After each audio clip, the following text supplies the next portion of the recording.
Okay, so this warm-up is going to be using the law of exponents, which we have been talking about. So the abbreviation that we are going to use is what we've been using, but whenever you put it all together, it's like MAD, M-A-D, S-P-M, or MAD-SPM, depending on how you remember it. So the biggest thing is knowing which rule we're going to use. The M is the product, D is quotient, P is power, right?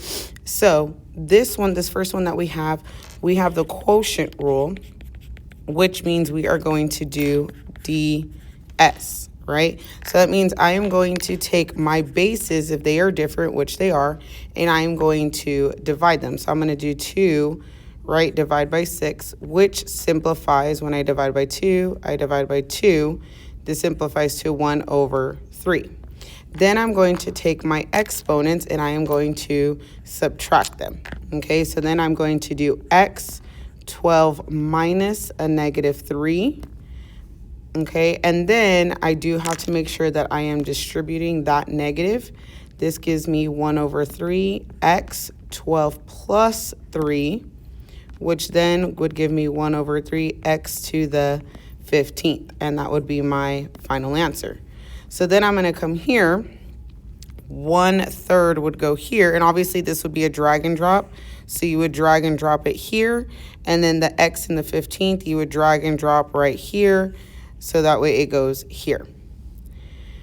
This one we have to identify what it's going to be. Again, I always start with quotient. Is it a fraction? While my exponent is a fraction, this is not the quotient rule. Then I go to power. Is there a parenthesis directly separating the exponent? Which there is. So this is going to be my power rule, which means I'm going to use PM. So that means, again, I would multiply my bases. Again, I just have an invisible 1, so I'm going to leave that alone. X, and then I'm going to multiply my exponents, right? So then I'm going to have 3 over 7 times 2, which is over 1. Again, I multiply across. So 3 times 2 is 6 over 7. And then that would be this answer, and that would be my final answer. Then my last one, okay, so again, I go to, is it my quotient rule? Again, it's not because there are no fractions. Then I go to, is it my power rule? Or is there a parenthesis directly between exponents? While I have parentheses, again, there's nothing between the exponents. So again, here, my parenthesis, this right here, is directly between the exponents, okay? So again, here it's not. So when it's not quotient, it's not power, that automatically leaves me with product. So this is going to be my product rule, which is going to be MA. So again, I am going to multiply my bases. That's what this means. I'm going to multiply 15 times 3. And then so I'm going to do 15 times 3, and then you are going to add your exponents. But again, it has to be letter to letter. So I can't do A and B, right? It has to be letter to letter. So when I do 15 times 3, that's going to give me 45. I'm going to start with A in the order that it gives me. I'm going to do 0 plus 16. So I have 0 plus 16. Then I'm going to do B. Again, I'm going to do it in order B, 2 plus negative 29, 2 plus a negative 29. And then I'm going to do C, 34 plus 0. So C, 34 plus 0. Notice, guys, how I'm doing it all one at a time. I'm writing the variable exponents up top. Okay, sometimes we're leaving the variable behind. So then I'm going to bring 45A. This is going to be 16. B, the bigger number is negative, so my answer is going to be negative. 29 minus 2 is 27. And then I have C, 234. Well, again, that's not my final answer, but I can get rid of certain things. I can get rid of A because there's no 45. I can get rid of B because there is no 18, right? I also can get rid of, C because there's no 45. B I can get rid of because there is no A or C. So automatically my answer is going to be D. You're like, well, Miss Huerta, the 27's on the bottom. Because I have this negative exponent, right? I have to bring it to the bottom. So that means I'm going to come here. Again, I'm just going to put it on the bottom because right now it is over 1, and I'm going to flip it around. Okay, so if I do that, I have 45A to 16, right? Then I would, and again, these are all individually written, right? Then I would have 1 over B to 27, and then I would have times C to 34.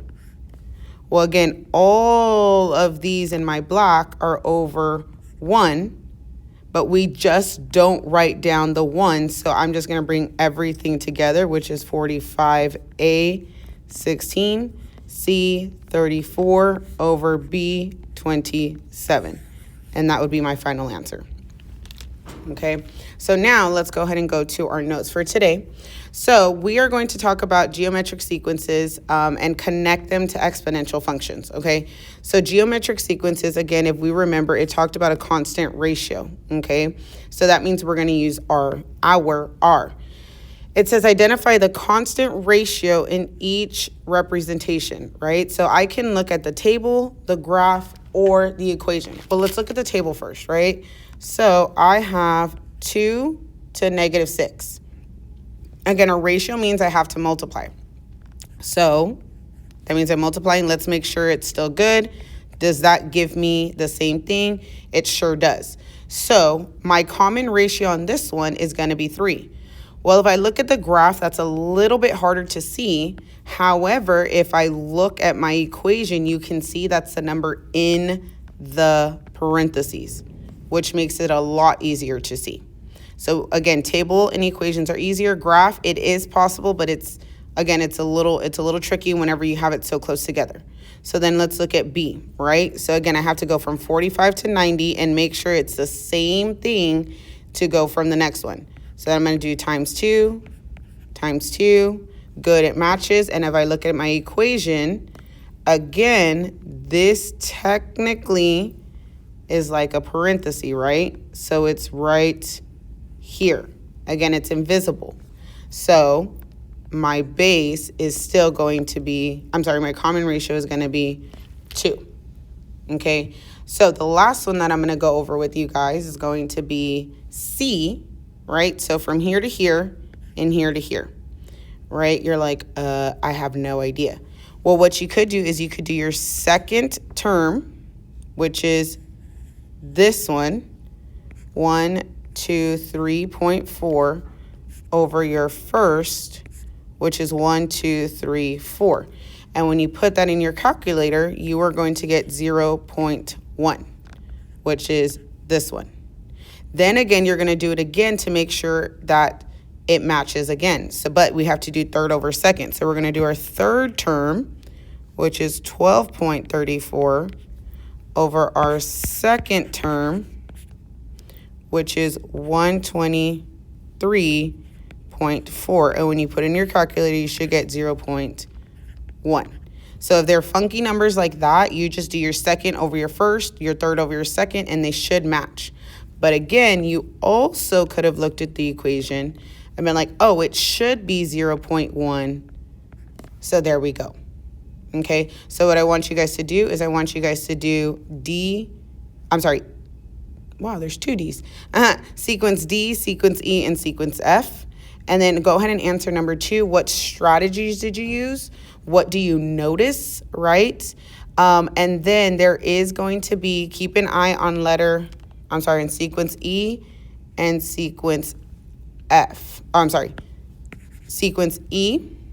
Oh, no, my apologies. Just ignore what I just said. Just go ahead and answer number 2 and number 3, right? And then look at number 3 where it says, do any of the graphs appear to belong to a specific function family? See if you can remember what those curved graphs were called. That should be on the top of your reference sheet, right? So then, once you're doing that, you're going to go to 3.2, which is going to be exponential growth. Again, we are going to find our common ratio. We're going to go from, we're going to go from 1 to 2. How do I go from 1 to 2? Again, common ratio, so I'm going to do times 2. Does that match this? It sure does. Does that match this? It sure does. So what we're going to do is we're going to finish filling out the graph. So 18 times 2 is 16, so on and so forth, right? So then you'll finish filling that out. The power, right? Well, if my answer needs to be 1, and if my common ratio is 2, that means my base has to be 2. Well, 2 to what power gets me 1? Anything to the 0 power is going to get me 1. So same thing, 2 to what power gets me 2? That's going to be 2 to the first power, and then 2 to the second power, and go ahead and follow that pattern, right? And then you're going to answer number 2. Then we're going to go to number 3. What I want y'all to do is go ahead and plot those points as well as you can. And what you guys should notice is that these are going to be exponential functions. That's part of the exponential function family. Remember, it has an exponent, okay, of a variable of an exponent, okay? And then number 4, again, just go ahead and write what the common ratio is. We just found that on the previous table. Number 5, we are not going to do, so you can go ahead and cancel that off. Number 6, this is going to be the equation that I want you guys to go ahead and write at the top of your reference sheet with the exponential, okay? And I'm going to go ahead and write that off to the side. F of x is equal to a parenthesis b exponent x. This right here is going to be my y-intercept. This right here is going to be your common ratio, your base, okay? So we're going to also, well, what I want y'all to write down is it tells you if it's growth, okay, or decay. That's what we're really going to focus on. If it's a growth, b is greater than 1. If it's a decay, it's between 0 and 1, meaning it can't be less than 1. I'm sorry, it can be less than 0, but it is less than 1. So basically like a decimal or a fraction or something like that, okay? So again, now that I gave you all that hint, you can answer number 6, okay? You can answer number 6. And then number 7, okay, we're going to use the exponential function and calculator to determine the rice of grains that would vary on the last square. And then 64 squares, right? So we're going to do f of x equals 2. And then because that's our common ratio that we had for a table, right? So this table right here. Now, if you notice, right, my power here is 1 less than my square number. So again, it's 1 less than my square number. So to write my equation, it's going to be x minus 1. Well, here x is equal to 64. So I'm going to do f of 64 is equal to 2, 64 minus 1. Okay, which is the same thing as f of 64 is equal to 2 to the 63rd power. Okay, now you're going to get something funky in the calculator. Just kind of write that down. And it's basically going to be in scientific notation. But please practice putting it down so you can see what I'm saying. So you're going to get 9.22 times 10 to the 18th power. That just means there are 18 zeros, which is why they put in scientific notation, because that is way too big to write. So what I'm going to do is, lastly, I'm going to go over this worked example. Okay, so simple way I can put it is I'm going to go ahead and keep this simple. So I'm going to kind of ignore all of this. But I'm going to take this equation, g of n, 45, 2, n minus 1. To keep it in simple terms, you're going to take your a and divide it by your b.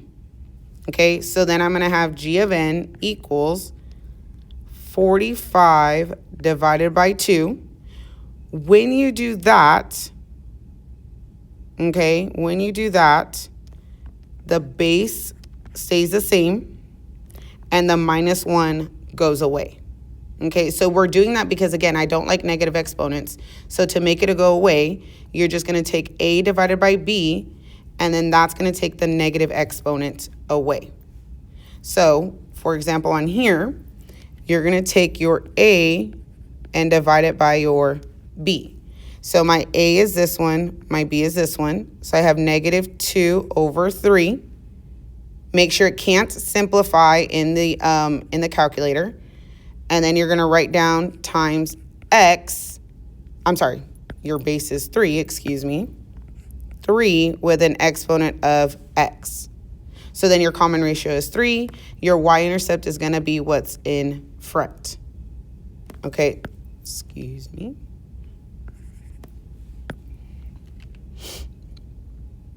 Does that make, oh, yeah, what's in front. I had that right, yes, what's in front. So what I want you to do is I want you to do the next the next 3, okay? We're not going to do number 9. We're not going to do number 10.